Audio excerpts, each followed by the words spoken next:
C Joseph Vijay எனும் நான்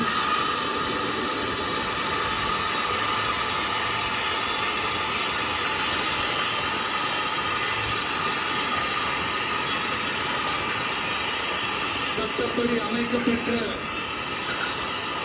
இந்திய அரசியல் அமைப்பின்பால் உண்மையான நம்பிக்கையும் மாறாப்பற்றும் கொண்டிருப்பேன் என்றும் இந்திய நாட்டின் ஒப்பில்லாத